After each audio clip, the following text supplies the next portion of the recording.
Assalamualaikum warahmatullahi wabarakatuh.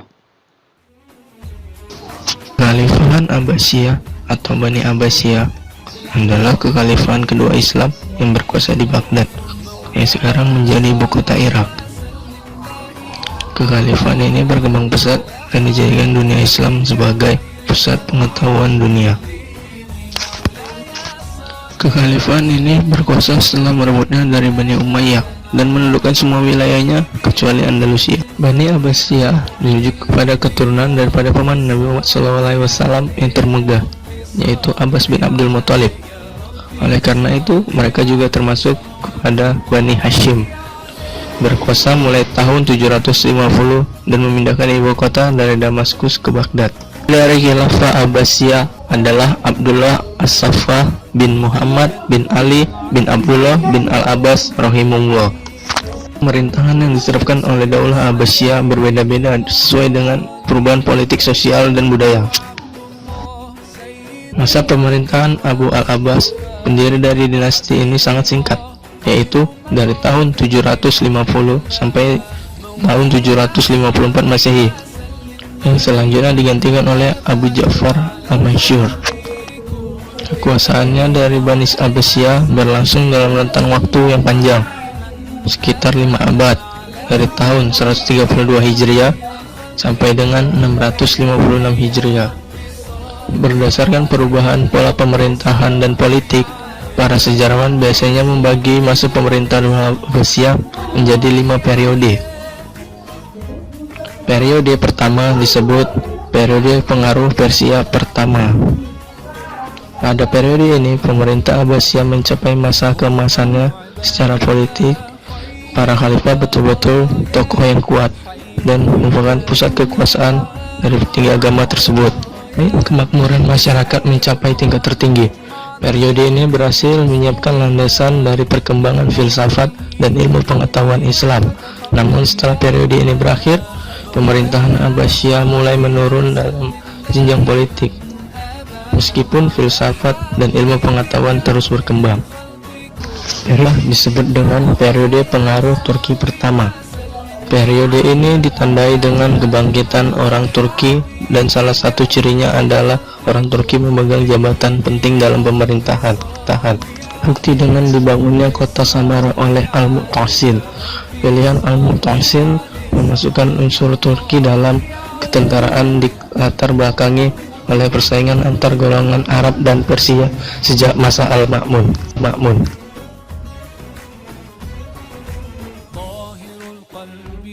Periode ketiga disebut juga masa pengaruh Persia kedua. Periode ini berjalan lebih dari 150 tahun, namun secara de facto kekuasaan khalifah dilucuti dan bermunculan dinasti-dinasti baru. Dinasti Buayyah pada awalnya untuk menyelamatkan khalifah yang jatuh sebelumnya di bawah kekuasaan para pengawal yang berasal dari Turki. Kata dinasti ini justru senjata makan tuan guna menurunkan khalifah, sehingga masa kekuasaan dinasti Bani Buayyah dalam pemerintahan masa Khalifah Abbasiyah. Empat disuruh pula dengan periode Turki kedua. Masa ini berawal ketika Bani Saljuk mengontrol kekuasaan Bani Abbasiyah dengan mengalahkan Bani Buayyah dan berakhir dengan serbuan tentara Mongol, sehingga masa kekuasaan Bani Saljuk berada dalam pemerintahan Khilafah Bani Abbasiyah. Pada ini, Khalifah Abbasiyah hanya memiliki wewenangan dalam bidang keagamaan saja. Periode atau disebut juga dengan periode kemunduran dari Bani Abbasiyah. Pada periode ini, Bani Abbasiyah tidak lagi berada di bawah kekuasaan suatu dinasti tertentu. Mereka merdeka dan berkuasa, tetapi hanya di Baghdad dan sekitarnya. Sempitnya wilayah kekuasaan menunjukkan melemahnya kekuasaan politiknya, hingga akhir pada masa inilah datang tentara Mongol dan Tartar untuk menghancurkan Baghdad tanpa perlawanan yang berarti.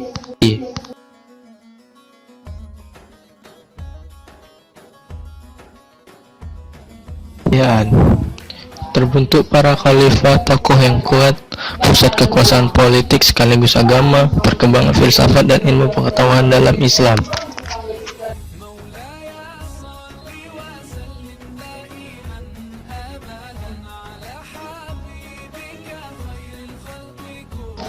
kejayaan Al-Mansur. Sudah terdapat lembaga eksekutif dan yudikatif, wazir dan jabatan pos, dan juga kembali menaklukkan daerah yang sebelumnya membebaskan diri. Pada masa ini pula telah terdapat 4 mazhab, yaitu Imam Abu Hanafi, Imam Malik, Imam Syafi'i, dan Imam Hambali. Setelah masa ini adalah masa keemasan Al-Mahdi. Perekonomian meningkat melalui pertanian, hasil tambang, dan perdagangan di pelabuhan Basrah.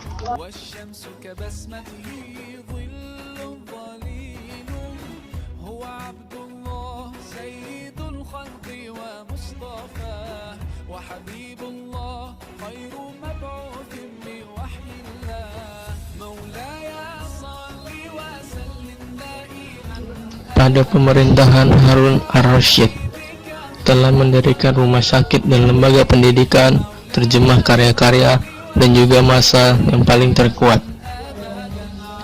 Setelah kekhalifahan Al-Amin, namun setelah kekhalifahan Al-Amin bukan Al-Ma'mun, maka mereka berdua berperang dan dimenangkan oleh Al-Ma'mun.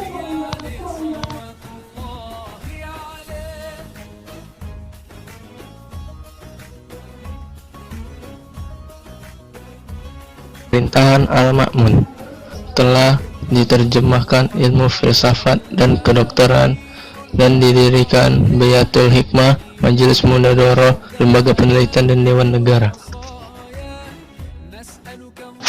Pemerintahan Al-Mu'tasim, di sini kaum Turki masuk dalam pemerintahan dan telah muncul banyak tantangan dan gerakan politik.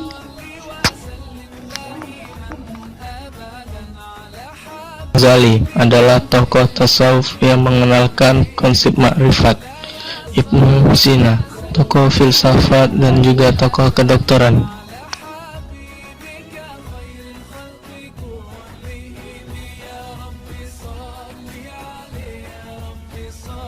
Ibnu Khaldun, sebenarnya keruntuhan kekuasaan Bani Abbas mulai terlihat sejak awal abad ke-9.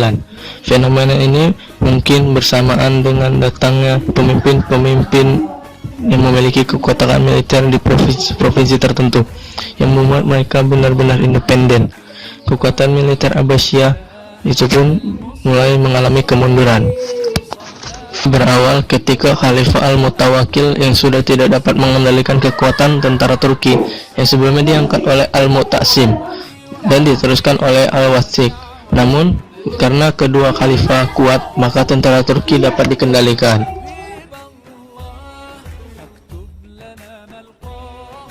Kekuatan Abbasiyah waktu itu mulai mengalami kemunduran. Sebagai gantinya, para penguasa Abbasiyah memperkerjakan orang-orang profesional di bidang militer Turki, khususnya tentara Turki.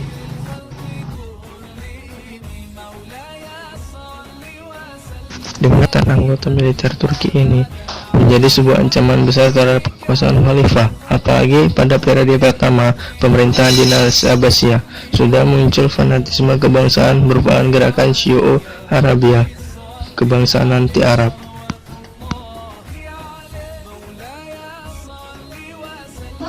Terlihat dalam periodisasi Khalifah Abbasiyah, masa kemunduran dimulai sejak periode kedua.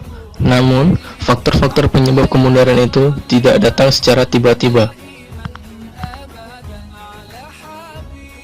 Kemunduran dinasti Abbasiyah sudah terlihat pada periode pertama. Hanya karena khalifah pada periode ini sangat kuat, maka benih-benih itu tidak dapat berkembang.